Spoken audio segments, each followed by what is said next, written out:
अगर आपका बच्चा 24 आवर्स में 24 घंटे में 3 या उससे ज़्यादा बार वाटरी स्टूल्स पास करे, लूज स्टूल पास करे, तो हम उसको डायरिया कहते हैं। पेरेंट्स को समझ में नहीं आता है कि ये डायरिया है या नॉर्मल स्टूल्स बच्चा पास कर रहा है। अगर आपका बच्चा अपनी नॉर्मल फ्रीक्वेंसी से ज़्यादा स्टूल पास कर रहा है या फिर नॉर्मल कंसिस्टेंसी से ज़्यादा वाटरी हो जाए, तो हम कहेंगे कि yes, this is now can be called as diarrhoea. Diarrhoea में सबसे बड़ा खतरा क्या होता है बच्चों को? सबसे ज़्यादा जो खतरनाक चीज़ रहती है दैट इज़ डिहाइड्रेशन। पेरेंट्स को सबसे पहले क्या करना चाहिए प्रिकॉशंस के तौर पर? तो make sure it is WHO certified oral dehydration solution जो आपने बच्चों को देना है। कुछ पेरेंट्स जैसे बच्चों को डायरिया होता है तो उनको खाना देना बंद कर देते हैं। देखिए, ये प्रैक्टिस बिल्कुल भी सही नहीं है। आप breast feeding, oral feeds continue कीजिए। अगर टॉलरेट कर रहा है, पहले से ही रोकने के लिए क्या क्या किया जा सकता है? अच्छे से आप हाइजीन मेंटेन कर रहे हैं बेबी की, आप हैंड वॉशिंग टेक्निक्स यूज़ कर रहे हैं, बाहर की चीज़ें अवॉइड कर रहे हैं, specially in this very risky season.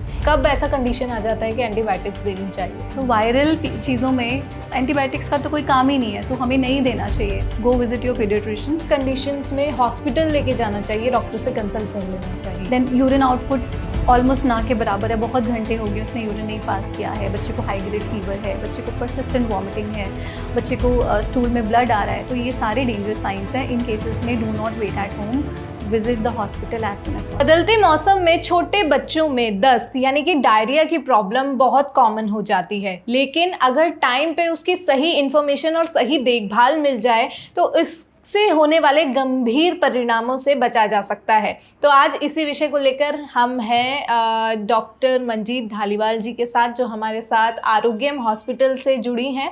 इसी विषय पर बात कर लेते हैं। मैम, सबसे पहले तो स्वागत है आपका हमारे खास कार्यक्रम स्वास्थ्य वाला में। और मैं यही जानना चाहूँगी आपसे, जो ये डायरिया है इसको आप बहुत ही कॉमन वे में, जो पेरेंट्स सुन रहे हैं छोटे बच्चों में डायरिया की प्रॉब्लम ज़्यादा होती है, तो उसको आप कैसे समझाएंगे? देखिए, डायरिया हम कहते किसे हैं पहले तो ये समझ लेते हैं, ठीक है। अगर आपका बच्चा 24 आवर्स में 24 घंटे में 3 या उससे ज़्यादा बार वाटरी स्टूल्स पास करे, लूज स्टूल पास करे, तो हम उसको डायरिया कहते हैं, ठीक है। मोस्ट ऑफ द टाइम ये वायरल होता है, हो सकता है साथ में फीवर वॉमिटिंग हो या फिर ना हो, तो that is not the criteria for diarrhoea. Diarrhoea की डेफिनेशन अलग है। तो मैम, कभी कभी ऐसा होता है कि पेरेंट्स को समझ में नहीं आता है कि ये डायरिया है या नॉर्मल स्टूल्स बच्चा पास कर रहा है, तो उसको आइडेंटिफाई करने के लिए कैसे हम उसको आइडेंटिफाई करें? क्योंकि गर्मियों का मौसम है, अगर बच्चे थोड़ा बहुत कुछ खा लेते हैं तब भी वाटरी स्टूल पास होता है, तो कैसे आइडेंटिफाई किया जा सकता है? देखिए, आपने बहुत ही अच्छा सवाल पूछा है। अगर हम ब्रेस्ट फीडिंग बेबीज़ की बात करें तो मोस्टली वो बहुत बार loose watery pasty yellow stools pass करते हैं, जो कि एक नॉर्मल चीज़ है। हमें कब अलार्म होना है, कब हमें कंसर्न दिखाना है, अगर आपका बच्चा अपनी नॉर्मल फ्रीक्वेंसी से ज़्यादा स्टूल पास कर रहा है या फिर नॉर्मल कंसिस्टेंसी से ज़्यादा वाटरी हो जाए, तो हम कहेंगे कि yes, this is now can be called as diarrhoea. Ma'am, diarrhoea में सबसे बड़ा खतरा क्या होता है बच्चों को? देखिए, डायरिया में सबसे ज़्यादा जो खतरनाक चीज़ रहती है दैट इज़ डिहाइड्रेशन। जब डायरिया होता है तो हम लोग अपनी बॉडी से वाटर लूज़ करते हैं, सॉल्ट लूज़ करते हैं। अगर टाइमली उनकी रिप्लेसमेंट नहीं होती तो वो जानलेवा भी हो सकता है। मैम, आपने डिहाइड्रेशन बताया, तो डिहाइड्रेशन के ऐसे कौन से सिम्टम्स है जिससे पेरेंट्स को, जिस पे ज़्यादा ध्यान देना चाहिए, जिससे डरना चाहिए? देखिए, जो सिंपल साइंस डिहाइड्रेशन के आप देख सकते हैं वो ये है कि आपका बच्चा सुस्त है, ठीक है, वो उसको प्यास ज़्यादा लग रही है, उसका माउथ अगर आप टच करके देखेंगे अंदर से ओरल म्यूकोजा, तो वो आपको ड्राई लगेगा, यूरिन जो आउटपुट है वो कम हो जाएगा। तो ये सारे जनरल साइंस है डिहाइड्रेशन के, जो पेरेंट्स को आइडेंटिफाई करने चाहिए। मैम, जैसे ही बच्चों को डायरिया होता है या दस्त शुरू होते हैं, तो पेरेंट्स को सबसे पहले क्या करना चाहिए प्रिकॉशंस के तौर पर? देखिए, सबसे पहले आप ओरल रिहाइड्रेशन सोल्यूशन दीजिए। आजकल देखिए बहुत ज़्यादा ORS के नाम से डिफरेंट सोल्यूशंस भी आ रही हैं, तो make sure it is WHO certified oral rehydration solution जो आपने बच्चों को देना है। साथ में अगर आपका बच्चा ओरली टॉलरेट कर रहा है तो आप ब्रेस्ट फीडिंग या जो फ्लूइड्स हैं वो देते रहें, वो स्टॉप नहीं करना है। मैम, कुछ पेरेंट्स जैसे बच्चों को डायरिया होता है तो उनको खाना देना बंद कर देते हैं, तो वो कहाँ तक सही है? देखिए, ये प्रैक्टिस बिल्कुल भी सही नहीं है। आप breast feeding, oral feeds continue कीजिए। अगर टॉलरेट कर रहा है, अगर उसको वॉमिटिंग हो रही है तो obviously that is a different thing. Orally अगर टॉलरेट कर रहा है तो आप फीड ना रोकें, that is my advice. ORS के साथ साथ और क्या क्या ऐसे सॉल्यूशंस हैं जो बच्चों को दिए जा सकते हैं घर पर ही, एक स्टार्टिंग प्रिकॉशंस की तरह? देखिए, आप दाल water, rice water, coconut water, ठीक है, वेजिटेबल सूप्स, बिल्कुल क्लियर सूप्स, वो आप उनको दे सकते हैं। मैम कुछ पेरेंट्स एंटीबायोटिक्स मेडिसिन भी देते हैं, तो बच्चों को एंटीबायोटिक्स पहले तो देना चाहिए या नहीं, और देना चाहिए तो कब ऐसा कंडीशन आ जाता है कि एंटीबायोटिक्स देनी चाहिए? देखिए, डायरिया जो होता है मोस्टली छोटे बच्चों में, इट्स अ वायरल डिजीज़, तो वायरल चीज़ों में एंटीबायोटिक्स का तो कोई काम ही नहीं है, तो हमें नहीं देना चाहिए। कुछ इंडिकेशंस हैं जहां हम एंटीबायोटिक स्टार्ट करते हैं, उसके लिए आपने घर पे कुछ नहीं करना है, गो विजिट योर पीडियाट्रिशियन उसके लिए, एंटीबायोटिक्स के एडवाइस के लिए। मैम डायरिया में एक टर्म आता है जिंक, तो तो जिंक का क्या रोल रहता है डायरिया में? देखिए, बहुत सारी स्टडीज़ हुई हैं और ये पाया गया है कि जो जिंक है वो हमारी जो डायरिया की सिवेरिटी को कम करता है, ठीक है, गट हेल्थ को इम्प्रूव करता है और further episodes in the future उनको भी प्रिवेंट करता है, करता है। That is what is found in the research. तो कौन से ऐसा फूड है या कौन से ऐसे सॉल्यूशंस हैं या मेडिसिन कौन सी है जिसमें जिंक ज़्यादा पाया जाता है, वो बच्चों को दिया जा सकता है? जिंक अलग अलग फॉर्म्स में आता है, ठीक है। Zinc gluconate is the most commonest form जो हम देते हैं।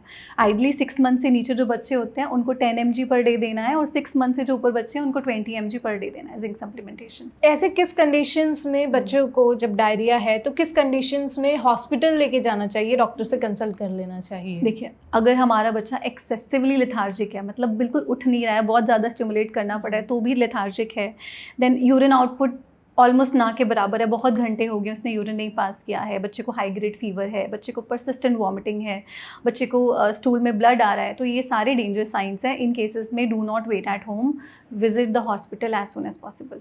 मैम भले ही डायरिया वायरल प्रॉब्लम है और कॉमन इशू है, बच्चों में हो जाती है, लेकिन इसको प्रिवेंट करने के लिए, पहले से ही रोकने के लिए क्या क्या किया जा सकता है? देखिए, हाँ, कुछ केसेस में हम इसको प्रिवेंट कर सकते हैं।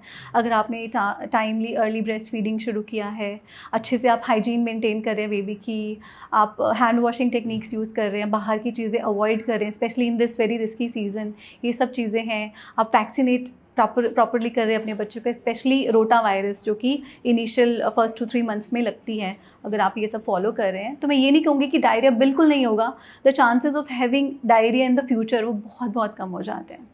मैम किस एज तक के बच्चों को डायरिया की प्रॉब्लम ज़्यादा रहती है? छोटे बच्चों का क्योंकि है ज़्यादा, तो किस एज तक का ज़्यादा रहता है, और उसके बाद थोड़ा सा हम उसको प्रिकॉशंस कम कर सकते हैं कि नहीं अब तो ये थोड़ा कॉमन प्रॉब्लम है और डॉक्टर से ज़्यादा कंसल्ट करने की ज़रूरत नहीं है? देखिए, हाँ, एज बहुत ही इंपॉर्टेंट फैक्टर है। अर्ली इन्फेंसी यहाँ पर रिस्क ज़्यादा रहता है क्योंकि बेबी स्मॉल, उसकी इम्यूनिटी भी अभी बनी नहीं है ना, और वो यूजुअली हम लोग उसके साइंस इतनी जल्दी आइडेंटिफाई नहीं कर सकते। बड़े बच्चों में क्या है, दे टेंड टू कन्वे, वो बताते हैं, इम्यूनिटी बन जाती है और हम लोग ईजिली साइंस आइडेंटिफाई कर सकते हैं।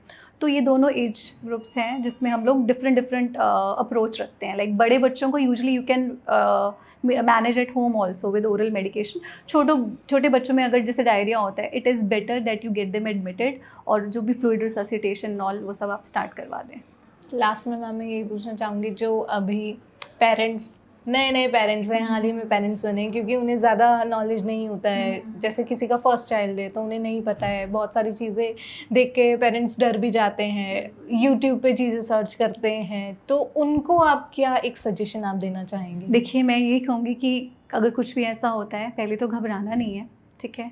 If you have ORS at home, वो स्टार्ट करें, फीडिंग कंटिन्यू करें, और जैसे जैसे मैंने आपको डेंजर साइंस बताए हैं, अगर आपको ये सब चीज़ें अपने बच्चे में दिखाई दे रही हैं तो गो विजिट योर पीडियाट्रिशियन जल्द से जल्द, तो क्योंकि उनसे ऊपर तो कौन ही एडवाइस दे सकता है, राइट? चलिए, thank you so much ma'am, आपने अपना कीमती समय हमें दिया।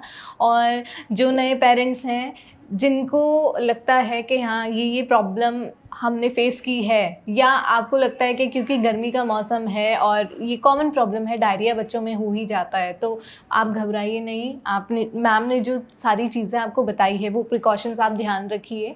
अगर आपको लग रहा है कि मेरे बच्चे की तबीयत ज़्यादा ख़राब हो रही है तो आप पीडियाट्रिशियन से कंसल्ट कीजिए, डॉक्टर के पास जाइए। और इसी तरीके की इन्फॉर्मेशन देखने के लिए आप हमारे खास कार्यक्रम स्वास्थ्य वाला से जुड़े रहिए और देखते रहिए द न्यूज़ ऑन नेटवर्क। धन्यवाद।